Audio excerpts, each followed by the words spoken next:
Taureau, je suis ravie de vous retrouver aujourd'hui sur ma chaîne. Bienvenue à tous, j'espère que vous allez bien.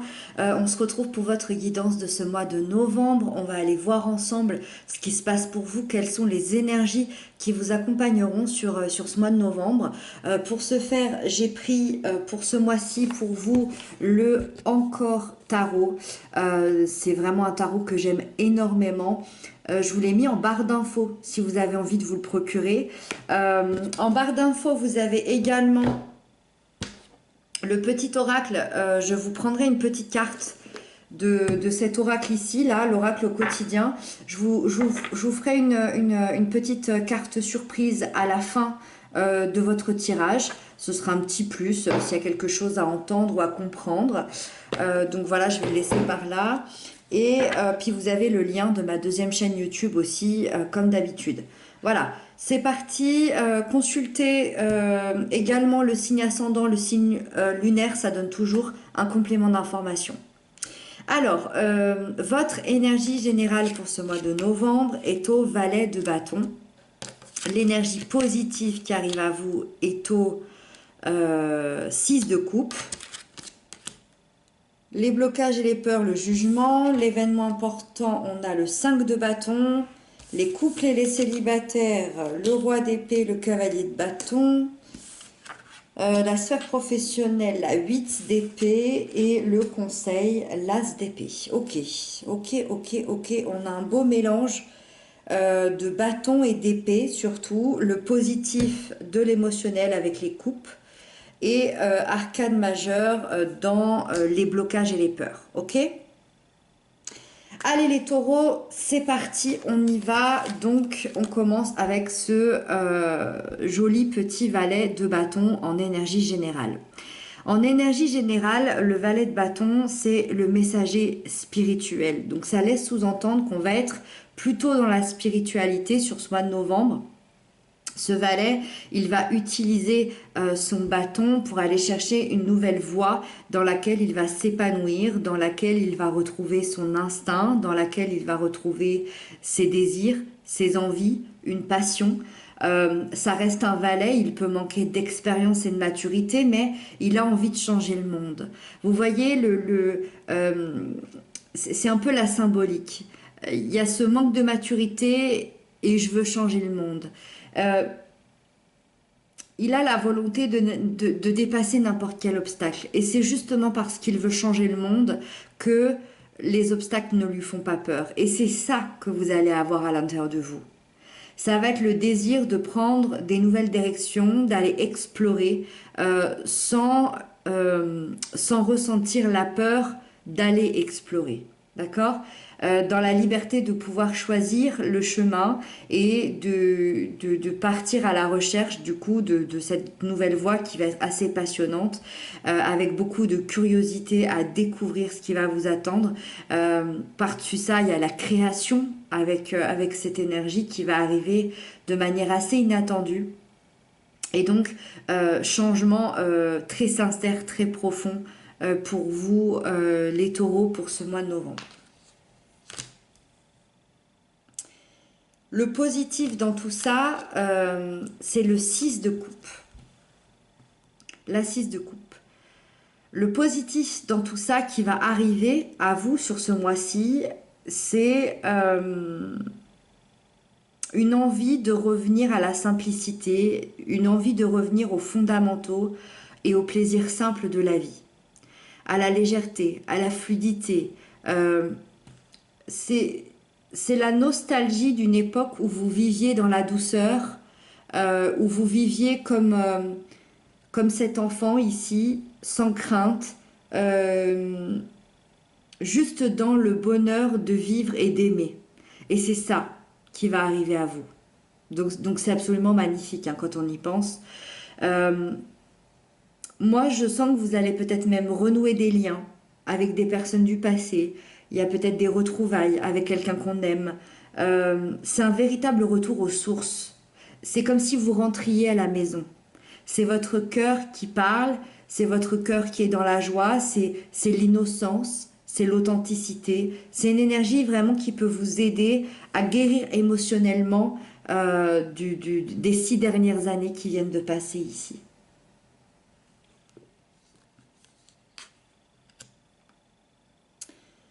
Le blocage, les peurs là-dedans, c'est le jugement. Le jugement, c'est marrant parce que c'est la crainte profonde liée au changement. Et là, je vous disais que vous n'aviez pas peur justement de provoquer ces changements. Le jugement, c'est la crainte profonde d'être une autre personne que vous avez, une autre personne que vous étiez. Le jugement, c'est la deuxième chance. Est-ce que vous avez une crainte de vous donner une deuxième chance? Est-ce que vous avez une crainte quand vous revenez à la vie, quand vous revenez à vous-même? Moi, j'ai l'impression que vous avez passé des mois, des années de bataille et que ce nouveau chemin qui s'ouvre à vous va faire de vous une nouvelle personne. Et c'est ça que vous craignez. Il y a peut-être une difficulté d'ailleurs à déterminer exactement ce qui peut vous faire peur. Il y a un certain malaise lié à cette crainte-là. Donc, peut-être une peur de l'avenir, peut-être une peur de l'échec, une peur de se tromper. C'est comme si vous aviez du mal à sortir de votre routine et de faire face au changement par peur de revivre une douleur. Par peur, moi je crois que vous avez peur de redevenir celle ou celui que vous étiez avant. Je ne sais pas qui vous étiez avant, peut-être quelqu'un qui était dans la peur en permanence. Et en prenant ce nouveau chemin, parce que vous le prenez et vous n'avez pas de crainte à le prendre, ça c'est ce qui se passe dans votre propre miroir. Vous n'avez pas peur de prendre un nouveau chemin. Ce que vous avez peur, c'est de redevenir une personne que vous détestiez. Vous avez peur de ne pas être capable de vous donner une deuxième chance. Vous avez peur que vos anciens démons, vos anciens schémas refassent surface. Et évidemment, ça peut mettre une remise en question par rapport à ça. C'est hyper intéressant. Et c'est peut-être parce que vous allez vivre des retrouvailles, parce que peut-être que vous allez être dans cette nostalgie du passé, que vous avez peur de redevenir une personne dans le passé qui n'était peut-être pas celle ou celui que vous êtes aujourd'hui. Et ça me le confirme un petit peu ici parce qu'on parle de la 5 de bâton, on est toujours dans ces mêmes chiffres, 5 à 6 ans, pardon.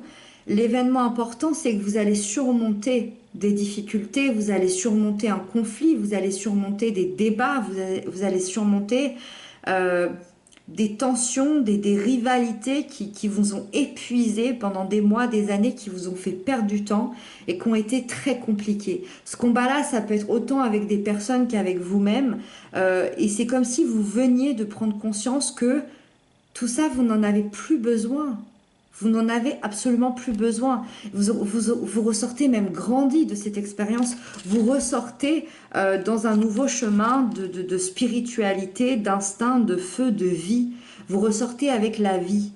Donc vous êtes complètement prêt à ouvrir des nouvelles perspectives et à aller de l'avant de manière beaucoup plus sereine. Moi, ça me le confirme. Il y a juste effectivement cette histoire de est-ce que je me redonne une chance à moi-même ou pas? Et ça, c'est vous avec vous. Le roi d'épée, il nous parle des couples, des liens d'amour et des liens d'âme. Le roi d'épée, c'est une énergie de lien, une énergie de couple qui est dans l'intériorité et dans le mental, dans la psychologie. Ça veut dire que vous êtes deux personnes qui... vous n'êtes pas tellement démonstratifs émotionnellement. Par contre, vous savez tous les deux ce que vous ressentez l'un pour l'autre. Il n'y a pas de doute. C'est très clair. Moi, je sens qu'il y a peut-être même une possibilité qu'il y ait une grande décision à prendre ensemble pour ce mois de novembre où ça va être impératif d'instaurer un dialogue et une analyse. Ça va être primordial pour avancer et pour acter cette décision que de devoir discuter, que de devoir être dans le mental. C'est pas quelque chose qui est en rapport avec votre histoire sur le plan émotionnel. C'est une décision extérieure et vous avez besoin d'unir vos forces, d'unir votre communication, d'avoir des échanges constructifs, d'avoir des grandes discussions très franches, très sincères pour prendre cette décision. Euh, et c'est surtout que je ressens des fondations extrêmement solides par la suite par rapport à ça. Le roi d'épée, ça peut être également représentatif de la personne que vous aimez, quelqu'un de très charismatique, de très intelligent, encore une fois qui est très peu démonstratif envers ses sentiments, mais qui au mois de novembre va tenir une parole sur laquelle vous comptiez et qui va vous apporter cet acte-là que vous attendiez. Voilà pour vous. Les célibataires, vous avez le cavalier de bâton. On continue les célibataires avec cette énergie de feu, cette magnifique énergie de vie. Le cavalier de bâton qui est tout feu, tout flamme, je dirais sans complexe, très passionné. Moi, je ressens que il y a une partie de vous qui a envie de vivre une romance très intense, très torride. Je ressens pas forcément l'envie de s'engager, mais surtout l'envie de faire des nouvelles découvertes. Que ce soit en vous-même, que ce soit auprès de quelqu'un, auprès de plusieurs rencontres, vous avez envie de batifoler, de rencontrer, de parler, de vous intéresser aux personnes que vous avez en face de vous. Il y a une personne qui peut se démarquer sur ce mois de novembre, un signe plutôt de feu, bélier, lion, sagittaire, une personne très sensuelle, très spontanée qui va vous séduire par sa séduction, par un jeu de séduction qui va vous amener beaucoup de fougue, beaucoup de joie et de plaisir simple sur ce mois de novembre et ça va vous faire du bien, ça va vous aider à souffler. Le professionnel, y a des peurs ici dans la 5, 6, 7, 8, 9, la 9 d'épée. Je sais plus ce que j'ai dit tout à l'heure. La 9 d'épée. C'est la 9 d'épée. Dans le professionnel, on se sent bloqué, on se sent coincé par un travail, par des projets, par des attitudes, par quelque chose peut-être de plus haut que nous, peut-être une hiérarchie. Euh, Il y a un sentiment d'exclusion, un sentiment de rejet. Ça peut être dû à une ambiance très compliquée parce que peut-être qu'il y a des responsabilités ou des contraintes qui sont complètement intolérables et que vous n'acceptez plus.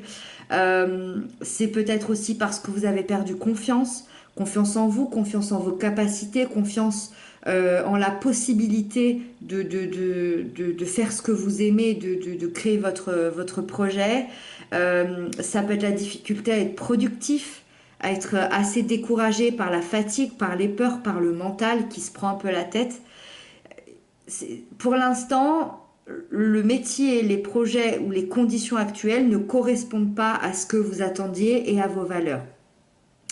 L'avantage dans tout ça, c'est que ça vient par rapport à votre mental. Il y a une idée que toutes les pensées ici sont assez noires, sont assez négatives, et on vous dit que si vous arrivez à sortir de votre mental, vous allez voir quelque chose que vous n'aviez pas vu. Il y a une lumière, il y a une solution, et on vous demande justement d'aller vous ouvrir pour la découvrir. On termine avec l'as d'épée qui est le conseil de la part de vos guides et vos guides vous conseillent et vous encouragent à surtout défendre les causes qui vous sont chères dans votre vie, à défendre vos droits, à défendre ce qui vous semble juste, peu importe de quoi on parle, hein, d'avoir la clarté d'esprit dans les décisions, d'avoir du discernement et surtout, c'est un peu ce qu'on se disait tout à l'heure, n'hésitez pas à modifier votre vision du monde, à aller explorer. explorer de nouvelles voies, explorer des nouvelles connaissances, d'aller renouveler vos idées, renouveler tant que vous pouvez pour avoir une vision différente de votre monde, de vos projets, de votre histoire et de votre chemin. Voilà les taureaux, on va terminer comme je vous le disais avec une petite carte surprise. Qu'est-ce que vous devez entendre les taureaux pour ce mois de novembre? Qu'est-ce que vous devez entendre les taureaux pour ce mois de novembre? Une petite surprise, une petite carte, un petit message, un petit conseil, peu importe. Et hop, il y en a une qui vient de tomber. Des déplacements sont à prévoir. Je vais vous la lire tout de suite. On a besoin de vous à l'extérieur. Vous allez devoir voyager pour le travail. Il vous faudra rendre visite à un membre de la famille. Veillez à ce que votre voiture soit en ordre. Vous aurez plusieurs kilomètres à parcourir au cours des prochaines semaines. Vous recevez de belles invitations et les occasions intéressantes pleuvent. Et il ne tient qu'à vous de vous déplacer pour en profiter. Alors moi ce que j'aime bien, bon, déjà c'est une carte oracle, on voit ici effectivement la route avec une voiture, on nous parle de déplacement pour le travail, de déplacement kilométrique avec une voiture. Moi j'ai envie qu'on aille plus loin que ça et c'est le ressenti que j'en ai, c'est qu'on peut nous parler d'un déplacement intérieur, d'un voyage intérieur. Peut-être que vous allez vous ouvrir à quelqu'un, peut-être que vous allez vous ouvrir à vous-même, peut-être que vous allez voyager en méditation, en pleine conscience, dans un autre plan, avec cette spiritualité qui s'ouvre. Je ne sais pas, en tout cas moi je sens qu'il y a des changements, qu'il y a des déplacements effectivement qui se créent. Peut-être que c'est quelqu'un aussi qui va se déplacer vers vous, ici peut-être pour vous retrouver, c'est ce qu'on avait vu tout à l'heure. Moi j'aime bien laisser penser votre intuition et ne pas... la symbolique de cette carte, qu'est-ce qu'elle représente pour vous? Et c'est ça que j'aime y voir. Voilà pour vous les taureaux. J'espère que c'est une petite guidance qui vous aura plu, qui vous aura aidé, qui vous aura aiguillé. Je vous retrouve très bientôt, moi, pour d'autres messages. Je vous embrasse. Prenez bien soin de vous.